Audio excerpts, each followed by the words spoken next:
2:30 a.m. on a rainy autumn Monday. Mick Uranko leaves his home in Pottsville and begins the 177-mile drive to the nation's capital. The 3-hour trip is only the first challenge of the day. You know, it's a lot. For the firefighter who lives in Schuylkill County but works in Washington, D.C. The reason why I chose D.C. is it's because it's the nation's capital, and it's, you know, it's a very aggressive, old school department. Through the hills of Pennsylvania, across the Maryland line. By 5:30 a.m., traffic's already tying up highways in the busy D.C. suburbs. The full moon lights the sky as Mick arrives at Engine 21. Before his round-the-clock shift is over, the sun will rise twice.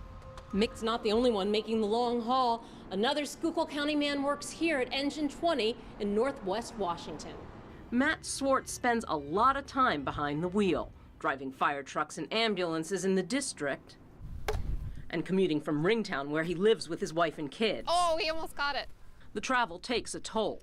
Got ya. I always sleep on the sofa the night that I go to work, so that way none of them wake up. The Swartzes considered moving to Maryland, but didn't want to sacrifice the lifestyle they have in Pennsylvania. I mean, I could never have this down there for anything less than $1 million. For a fireman's wife, fear becomes familiar. You're going from a world here to a world that's completely different, and it's not always the safest. And of course, it's the nation's capital, so if anything major were to happen, that's a big fear for us. She's not the only one who worries. Do you ever like look at the news and say, oh, I wonder if my dad's there? Yeah. I check it most of the time because when my grandma watches us, she puts on the news, so I always try to find my dad. When Matt's not at home or work, This is my serenity here. This is my getaway. the volunteer keeps the truck shining at the Ringtown Fire Hall. Being a paid fireman anywhere is like getting an NFL contract. It's extremely hard. Back in D.C., Newswatch 16 spends the day with Mick's crew, known as the Alley Rats. The name comes from the Adams Morgan neighborhood's narrow streets. Street, North Capitol Street, 0948. Engine 21 hits the road to extinguish a burning Yeah, I was on this side. thirst for smoothies. We were on film crew now, following us around. Even for firefighters in the big city, sometimes the hours drag. As she starts stalling. The flames on the grill are the closest Mick's been to a working fire in 2 months. But I'm going to help somebody today, and it's going to be within seconds, so they're going to be thankful and show gratitude back to me, and it makes me feel great, like I have a purpose. Mick's words prove prophetic. The Alley Rats get an only in the capital call.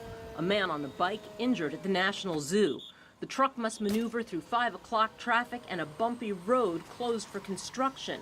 The cyclist tumbled down a steep slope and lies injured next to Rock Creek. It's terrain that reminds Mick of Schuylkill County. But because the zoo is on federal property, the scene is secured by the U.S. Secret Service. Mick helps secure the injured man in a basket. Ropes and pulleys haul him up the hill. With the victim safely in an ambulance, the Alley Rats head home.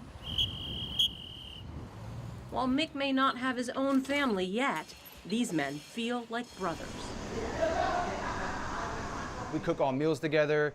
We talk a lot on our days off. Soon, Mick will have to say farewell to the Alley Rats. He aced the test to be promoted on the first try and expects to be transferred. Matt wasn't as lucky. He failed his test when he hit a curb.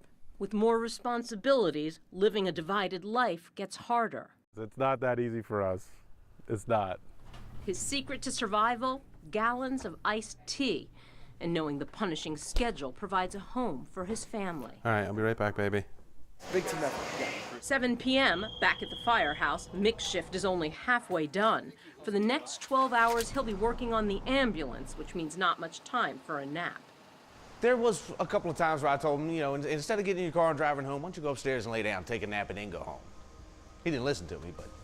All the time, going. I don't see how he does it. And as the sun rises again in the District of Columbia, the 24-hour shift is done. living away from DC, you can forget about things that happen on the job easier because there's nothing at home in School County that reminds me of anything that goes on down here. Mick can head north, back across state lines, through the hills to his coal country home. With photojournalist Corey Burns, Suzanne Goldklang, Newswatch 16.